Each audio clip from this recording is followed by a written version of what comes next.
Different, the podcast that redefines leadership and challenges the status quo. Hosted by Daniel Dominguez, founder and CEO of Why Not Leadership.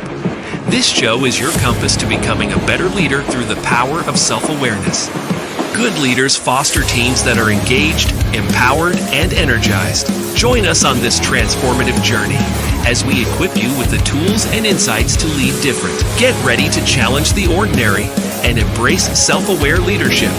This is Lead Different. Subscribe now. Discover a new era of leadership. Lead different, because great leaders change the world. Hello, everyone, and welcome to the Lead Different podcast. I am so excited to launch this new podcast, and I'm even more excited about our first guest, Rosie Ward, who is just a dear friend, an amazing coach, an amazing facilitator, and someone who has made a difference in my life through her Courageous Leadership program. So I thought, what better way to launch the Lead Different podcast than with someone who leads with the why of challenge the status quo. She's all about doing things differently, doing things better, and contributing to the success of others. Rosie, welcome to the Lead Different podcast. How are you? I am doing so well, my friend. I am so excited for you and so happy to be here. Well, the reason I'm having you here is, you're a fierce advocate for humanity. People look for you when they want to help rehumanize workplaces that free, fuel, and inspire people to bring their best selves to work and home every single day. And I said, what better way to launch a podcast that talks about how to lead different? And what we're talking about is, don't do what everybody else does, because that's already been done. And you're a great champion for that. So thank you for agreeing to be my first guest. It is my absolute pleasure, and I'm honored. So Rosie, what's new in 2024 for you? What are you excited about right now? There is a lot I'm excited about. We have a lot of new people we are partnering with to bring offerings to the table. We are partnering with Jen Marr and her Inspiring Comfort program and showing up to teach leaders and teams actually how to show up and provide care and help people feel seen in their struggles. Right now, there's so much struggling going on in our world, and people don't know how to actually help others feel seen in a meaningful way. They don't know how to ask for help. And so when we think about rehumanizing workplaces, it's just a great addition to add in. I'm excited. We have a lot of clients that are just really leaning into thoughtful assessment of their leaders, succession planning. How can we help our teams be better? I think there's just a recognition that, when you put a bunch of humans together, guess what? We have opportunity, but we also have challenges, because as human beings as you know, Dan, from the work you've done with us already, like, it is in our DNA to self-protect and to get in our own way. And we need to have tools and language and common tools and language across teams and across leaders to help us not be hijacked by our insecure 10-year-old selves that are running the show way more than we realize, and really start to show up in a way that's more collaborative, that's more curious, that's more connected, rather than defensive, judgmental, and disconnected. And so I'm just super excited about the momentum that we are gaining. We recently won a Stellar Business Award. There's just a lot of really good stuff going on that I'm super jazzed for the impact that we get to have and we keep having with our community and with our clients. And yeah, it's good so far. 2024 is going to be a good year. I couldn't agree with you more, Rosie. And you said something, I want to make sure we dig into that, because one of the things, I can't encourage people enough to attend your Courageous Leadership program. Tell us a little bit about it. We're going to make sure we put it in the show notes, but what are the dates? And tell us a little bit more about the 2 days. Yeah. So the Courageous Leadership program really came from, most of the work that we do is with organizations, and we do have a few public training programs, but where the Courageous Leadership program came is, how can we basically kind of put all of our tools that are kind of our golden tools in one spot to really equip people with what they need fundamentally to thrive in this life. So the Courageous Leadership Program is for anybody at any level, whether you are a formal leader or informal leader. We believe everybody has an opportunity to show up as a leader in their life. And it's 2 different days. It is virtual, but it is highly interactive. We have a kick-ass playlist. I'm a music person that you do get afterwards, build really good community. And it starts with self. So the first day is all about self and giving you tools to better understand what makes you tick and to understand how you can get out of your own way and just really fundamentally understanding your deeper level so that when your humanity tries to hijack you, you can instead show up courageously and have the impact you want to have. And then in day 2, we start to shift to how do you lead and influence others, whether you have a formal leadership role or not. So you can use this in parenting, you can use this with colleagues, you can use this to lead up, you can certainly use this to lead others, whether it's in an organization or on a team or activities. And it's really about how do you call others to greatness? How do you have feedback conversations? We're kind of, again, giving a lot of the tools. We use the YOS discovery in that workshop as well. And that our hope is that people walk away with like, hey, I can show up as a better version of myself on my team. We have some organizations who send teams to it. If they want to go deeper, we obviously have other work that we do, but it's really kind of our greatest hits of what people need to fundamentally show up and thrive in this environment that is increasingly disruptive, increasingly disconnected, and is sometimes the worst of humanity can come out. Right. And this is about how do we help people get back to the best of themselves in spite of these circumstances that we might be dealing with. So Lead Different followers, I want you to write down those dates. It's May 13th and 14th. Save those 2 days and don't try to cheat and go to one day and not the other. Make sure you clear your calendar because, hey, I've got to tell you, Rosie, I did it that way. I thought, oh gosh, it's 2 days. Can I block off 2 days? And I tried to do it while trying to do other work at the same time, missing parts of it. And it wasn't as powerful. And then in the fall, I attended, I fully committed, closed the door, shut it down, and listened. And you talk about getting to that 10-year-old Daniel and getting to what are the things that are getting in your way. I owe you this podcast, the Why Not Leadership creation. I owe that to that clarity, the amazing experience that I had just digging into Dan for a couple of days and understanding, because I knew my why. I knew some of the things that you cover already. That's how we met. We're both fellow why coaches, but the way you take that and take it to another level, I am telling anybody that's listening, sign up, block the dates on your calendar, because Rosie brings a ton of value. And I can tell you, I know that the price is, I think the price is $500 for the 2 days. It is worth that and so much more. So kudos to you for bringing something so valuable at such an easy and affordable price, Rosie. Oh, thank you, Dan. Well, and I'm so just grateful that you came back. And I think so often too, and we see something that is virtual on our calendar, a virtual conference, whatever. Oh, I can multitask during it, or I can do other things. And it really doesn't work, and you're not going to want to, right? And so I love that you came back and fully committed to it. And I also love that you had that experience, and not necessarily everyone that goes through is, ooh, I'm going to start my own company or whatnot. But I love that you got the passion. I love that you got the clarity. And that's really what we want, not just from this program, but from the work we do. Like, think about if on your team, everybody has clarity of how they can show up and fully contribute and have their gifts, and in your workplace, and people, aren't being hijacked by these self-limiting stories that we all tell ourselves to keep us safe and small. Like, we aren't going to be able to rise to the demands that this world keeps throwing at us unless we fundamentally dig in and do the work ourselves to kind of upgrade and upshift that inner narrative that is stuck in a younger, insecure, version of ourselves. Like, we've got to upshift everybody. So I love that for you. And I will say, if people can't do the May dates, I think we're doing one in the fall that's like October 29th and 30th or something like that too. But do it sooner rather than later. It is the 29th and 30th. It's funny because I was just on with Mark Hunter, the sales hunter, and he's a great sales coach. And he talks about that. Here's the thing. You can do it in May or you can do it in October.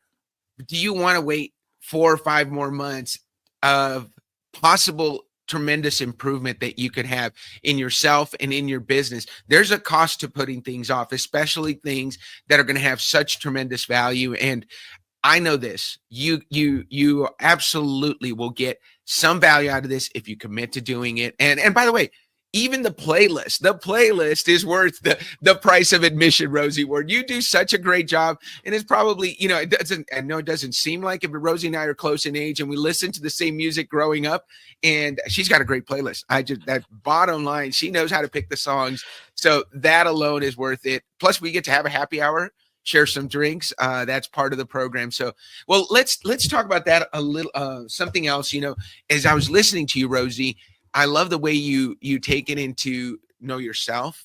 You dig into yourself and then how to use it with others. And Why Not Leadership? One of the things that we do is work with teams to help them understand themselves, understand their fellow team members, and then ultimately understand their leader.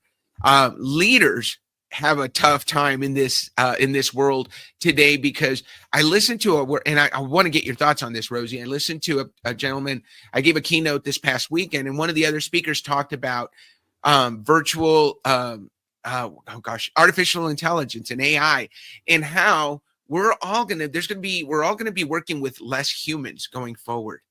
So as we work with less people, how much more critical is it that we have really great relationships with those people? We really want to help them understand them and make sure we are getting along as best as possible, understand those people, and that they understand us. What are your thoughts on the fact that, hey, the workforce is going to get smaller? He talked about it. We're going to lose like 370,000 jobs worldwide to AI, but we're going to create like 390,000. So there's going to be different roles that people will play, and they're going to be much more specialized. So if you've got a smaller, more specialized team, you really want to make sure you don't get surprised by that resignation. Give me your thoughts.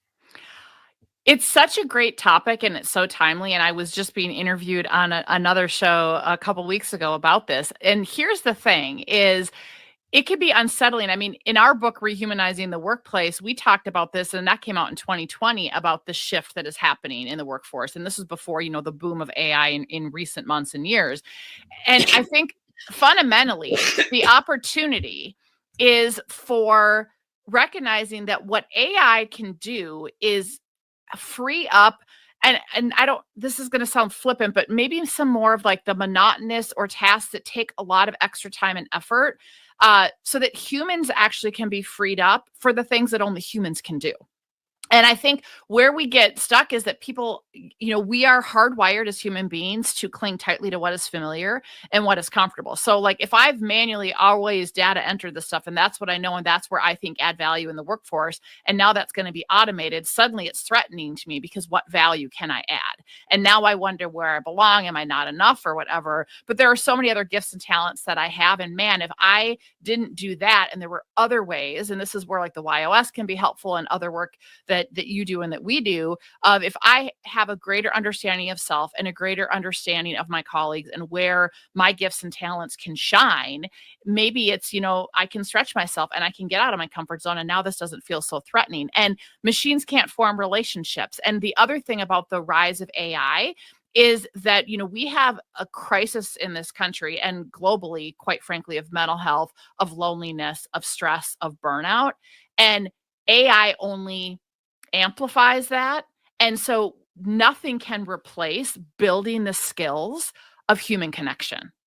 Nothing can take the place of building the skills of how do we actually show up and meaningfully connect with other people, not by sitting on our phone through a device. And you look at even like the younger generations, people in schools right now that are going to be coming into the workforce, there's a big gap in terms of not just communication skills, but there's also a huge gap in terms of loneliness and feeling seen. And that's stuff that only humans can do. So I think, like, to your point, yeah, there's going to be new jobs created, but it's also an understanding of, wow, there's going to be potentially an even greater increase of disconnection, of loneliness, of stress, of burnout, that if we don't get ahead of it and care for it now, all of this stuff is going to feel threatening.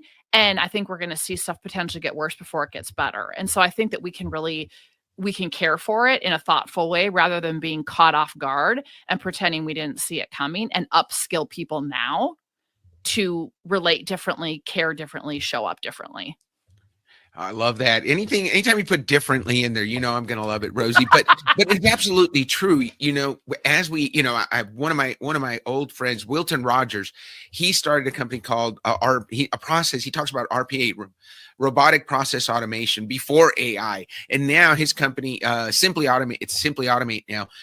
That's exactly what they do. They help people automate as much as they can, so that their people are free to do that really human stuff. The connection that Rosie and I have as human beings doesn't happen with AI. It doesn't happen between the text messages that we send and receive, that automated workflow that we all create using our CRMs. That doesn't get you the relationship. The relationship happens when you get people face to face, eye to eye, whether it's on Zoom. And thankfully for me, I've had an opportunity to see Rosie in real life a couple of times. That's when that critical stuff happens. So you can really free up your human capital to do those human-centric things. And so rehumanizing the workplace, I think, Rosie, you're going to have to add a couple of chapters and relaunch the book. Well, it's funny you say. I'm actually working on a new book that is taking a lot of our courageous leadership work. And I will tell you right now, we're in the middle of finishing up a really cool research project that we're going to launch a white paper, probably do a webinar on. I'm going to say probably April or May. So stay tuned on that. I'll give you info. But basically what we've been doing is we've been taking a person who's an expert in qualitative data analysis and has been going through all of our past podcast episodes of Show Up as a Leader, and taking hundreds and hundreds of people who we have supported through the Immunity to Change coaching process, which is all about healing that inner narrative. I know we did the mapping during the Courageous Leadership program, and we're looking at common themes of what are the most common self-limiting stories that people tell themselves, what are the most common adaptive change goals people are working on, kind of what are we needing to have more human workplaces. And we're kind of looking at, what are those commonalities? Because I think when we're in that space, we think we're alone. We think it's just us. And we know that that's not true. And so we are working on it. So I share that because I have several working titles and we've got the outline and stuff. So hopefully by the end of this year, maybe the book will be ready and it'll come out next year, but really working on a book that's more towards you as the individual of here's what we've learned. Here's all my tools. It's kind of like Rosie in my pocket on steroids, but like, here's what you need to show up as a leader in your life and have the impact you want to have. And very practical, very tangible. So there you go. Not a relaunch of Rehumanizing the Workplace, but really looking at the human itself and how can you show up? How can you show up in a way that is going to let your sparkle shine? So it's even better than than adding 2 chapters to the book. And this is a whole new book. I can't wait to help you launch that, because I know it's going to bring a ton of value to so many people. There's a couple of things you talk about. Rosie in My Pocket. You post, I think every Thursday you put out a Rosie in My Pocket. That's really, when I started thinking about it, and we, Rosie, we're kind enough to put your YOS on your name. So challenge, better way, contribute. That's your contribute showing up. I know Rosie is a person who wants to make a difference, make a positive impact. And that Rosie in Your Pocket, I mean, there's so many people out there that put out such valuable content, and you do the same thing. And that's how you're contributing. And I think of courageous leadership as kind of the stuff that Rosie provides to companies and to enterprise clients and to those high ticket clients, and you're putting it together into a 2-day workshop. So it's kind of like the Cadillac in a mini car, really, but it's so valuable. And so I want to give you kudos for allowing that contribute in you to come out and to offer this taste of this is what the big ticket clients get from Rosie, but we're going to give you a taste of it over these 2 couple of days. Would you agree with that? I love that. Well, and yeah, it really is my contribute. I mean, everything we do, and I mean, this gets into how powerful the YOS can be as your filter, as well as, operationalizing your core values and your purpose as a company, because everything that we do as an organization through Salveo Partners and that I do as an individual human being and leader is through that filter of, does this make sense? Is this aligned? And the Rosie in My Pocket was honestly from clients saying like that I would coach or be working with teams, and they would say, "Oh, can I just have you in my pocket in that meeting?" And literally this happened several times. And I'd be like, "What, you want a bobblehead of me?" That would be kind of creepy. But as I started thinking about it, I was like, think about it. We all from time to time need reminders to bring us back to tools and resources that maybe we learn, but we've forgotten about, we get disconnected from because we're busy. And that was really the impetus behind it. And I thought, I'll put, couple out there, and then they just kind of like expanded, and I was like, okay, people find value and it's kind of fun, and it's like, okay, here you go. So and so I guess the Courageous Leadership Program is kind of like a whole lot of Rosie in my pocket, but we wanted specifically to put it at a price point that is much more affordable, right, than coming in and doing in-depth work for organizations. One, to give you a taste, so hey, you could go more, but also two, like, it's valuable obviously in and of itself, and we didn't want price to be a hindrance. And so when we think about, how do we service our purpose and our why as an organization, it just felt right and it made sense. Well, there's something else that I want to make sure we talk about, and that is, and again, I don't want this to be all about the Courageous Leadership Program, but guess what? We're going to talk about it because it's that good. And here's the thing. You also have a discount for nonprofits. So if somebody's employed by a nonprofit organization or they're supporting historically underserved populations, you actually offer people free registration. So or discounted. I'm not sure. So I want to make sure I don't commit to the wrong thing here. So how does that work? Yeah. So for the Courageous Leadership Program, because it's already at a low price point, we actually let them enroll for free because we feel so compelled that we don't want that to be a barrier. We have other programs, like we have our Dare to Lead. I'm a certified Dare to Lead facilitator. I trained with Brene Brown in 2019, and a couple of our other programs, if you fill up a nonprofit discount, those are at a discounted rate, but they're at a higher price point. The Courageous Leadership Program is for free. So there's a form on the website that people fill out because we just want to make sure that, like, how are you going to use it? We want some thought to it versus just here randomly we're going to give out the discount code. But then Lisa on my team emails them with a code to register for free because we really want the people who want this and need this to be able to access it and not have that be a hindrance if they're at a nonprofit or, to your point, work with underserved communities. Love that. So thank you very much for doing that. And you know that I lead with contribute, so that just touches me. Thank you so much for being so open to allowing that to happen. And we all want to make a difference, right? We all want to know that the work that we do makes a difference. And I know that your work does. Lisa, Rosie, let's talk about this. Lisa, where did that come from? Well, because you mentioned Lisa. It takes a Lisa to make fusion, or to make fusion. It takes a Lisa to make Salveo Partners happen. So there we go.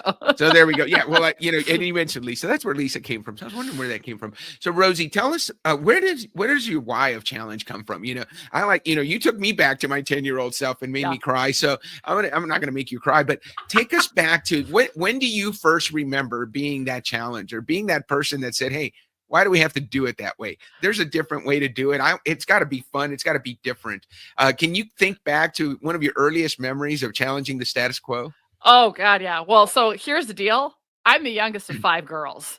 So, and what was so interesting is my next 2 oldest were only 18 months apart, and they were like a grade apart, and they were very similar and had similar friends and all of that. And so honestly, from as early as I can remember, I'm talking like 4, 5 years old, I was trying to like carve out my own identity beyond the hand-me-downs.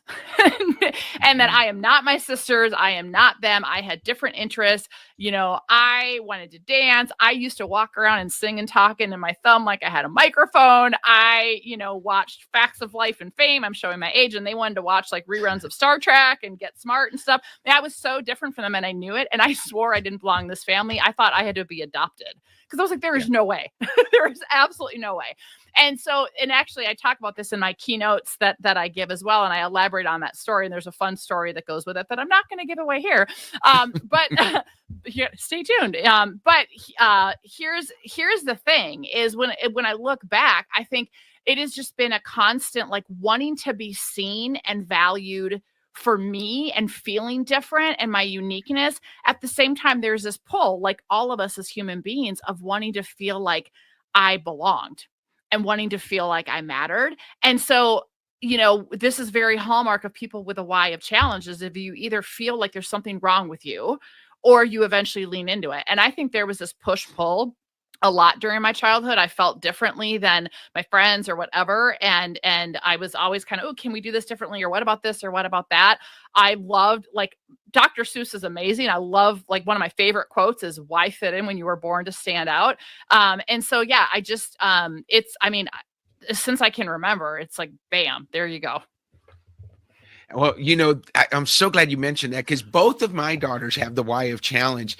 And so here's an added benefit of me having known Rosie Ward and having access to her. And sorry, guys, those of you that are paying her thousands of dollars to work with her, I sometimes get her for free for a few minutes here and there.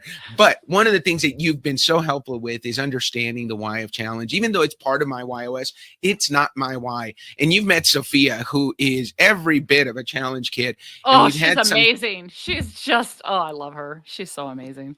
Well, you've helped our relationship, because when I look at her and she's challenging me, and I remember this from Jazz, who's a full grown adult now, and how frustrating having a wide talent, a kid with the Y of challenge can be. But we've been doing so well, because I've learned that, hey, you've got to let challenge people be themselves. And you brought something up that's really important. People with the Y of challenge, what I have found, are either wildly successful when they finally lean into it and become who they are, or they can be, just almost a shell of who they really are, because they're trying to hold themselves back and they're trying to fit in. And so it's so important to know this about yourself and live into it. How did you gain the courage? What gave you the courage to be the Rosie that you are?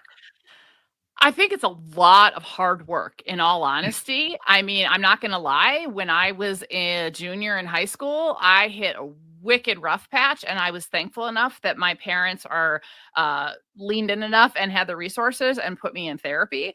So I've done therapy off and on. I think then in my early 20s, I just started getting involved in various, I don't like calling it self-help, but finding ways to, like, learn about myself, look at myself differently. I started getting involved in self-development programs, started getting involved in coaching. Gosh, I've been in the coaching world since like 2004. God, I'm going on 20 years now. So I just think it's like, the more that I worked on myself and started to realize that, like, there's not something wrong with me, and that the crap that happened to me in childhood didn't have to define me, and that the people that maybe rejected me here, like, I'm not that person anymore and stuff. And so it took a lot of deep inner work, and I think it's ongoing. I mean, we're all working on ourselves, but I think it was just starting to go, I feel like I have something to offer, and it's not in an egomaniac way. That's where the contribute comes in. I feel like I have something to offer, and I have to stop trying to be like other people. And I just need to figure out who I am and let myself be me. And I will tell you that when that shift happened, I can't say there was one day. It was like a slow evolution, but the more and more I started to say, I'm going to be me, it was like peace and freedom and calm. And when I get away from that and try to be someone other than me, I'm stressed, I'm crabby, I'm irritable, I'm frantic. It's just night and day. Well, isn't that it's when it's all about, you get to live into your zone of genius, right? I think at Salveo Partners, what you're doing is you're daily challenging the status quo. You're daily finding better ways for leaders to lead, and you're daily contributing to the success of those leaders that you work with. And it's the same, right? If you can do that every single day, it's not work, is it? Mm-mm. No, I love it. Like, I feel like I mean, there are some times where there's some work aspects, don't get me wrong, but I feel like it's like I get to play, and I get to, cause it's just like, this matters. And I think there is something to be said when you figure out where your genius is, when you figure out where you can shine. And they say, you won't work a day in your life. I think you do work some, but it's just, yeah, it's so energizing. It's more of managing, like, this is where you have to manage the contribute, not overcommitting, and being mindful about capacity and stuff, so that I can still show up and do that. And that's the key. Well, let's get a Rosie in your pocket moment here, because this is an important one. How do you say no in order? So first of all, those of us with contribute in our top 3, we tend to say yes to too much, right? Whether it's our why or if it's our what. How do you find the strength to say no, or even the nerve to say no, when your heart really just wants to say yes and help everybody that you can? Yep. So this has been a lot of trial and error. I'm not going to lie. And I have learned to just be super diligent about boundaries, and everyone's different. I have learned for me, I live and die by my calendar. If it's not in my calendar, it doesn't happen. And so I used to try to schedule what I would call buffer time, and that didn't work because I would schedule over it. So now I schedule meeting with me. And it's like, would I schedule, if this was a client meeting, would I just skip it? No. And the other thing that we've done from a team standpoint is from a prioritization, there's this metaphor that's been around a long time about if you're holding a bucket of balls, like the glass balls are the ones that you don't want to drop, they will shatter. Wood balls, right? Rubber. And we've said that self-care and client work are glass balls, always. And I think that's super critical. And so when I have I'm going to skip it, I'm like, nope, it's a glass ball. It's a glass ball. And so one, that's like helps me look at my calendar. And then if my calendar is really jammed, I've learned to put in some, like, I need flow time, buffer time. And if my calendar is jammed and someone's asking for me, I have to say, I'm sorry, I don't have capacity this week. And I still have I have these two little stickers by my Post-it notes on my computer. And it says, do I really have the capacity? So you're seeing it right here. It's there and it's in bright pink. So I see it. And what is the cost of taking this on? And so if I'm looking at my calendar and I'm thinking, I want to do that. And then I look at this. And so so there's that. And then I will say, then this is where I use my values and my YOS to also be mindful of, am I saying yes to the right things? Is this the best and brightest use of my time where my gifts can contribute? It doesn't mean that I don't care about something, but you know what? It's not me. It's not now. I love that. That's a great answer. And Rosie, I think, can you believe it? We've been talking for 30 minutes. What do you say we end the show on that note? Why not? Thank you so much. You got the cue. Rosie, thank you so much for sharing your talent, your story. I can't wait to have you back on. First of all, thank you for being our lead guest, our number one guest on the Lead Different podcast. We can't wait to share your story with Why Not Leadership Nation. Have a great rest of your day, and thank you for being a Lead Different guest. My pleasure. Thank you, Dan. This is Lead Different. Subscribe now. Discover a new era of leadership. Lead different because great leaders change the world.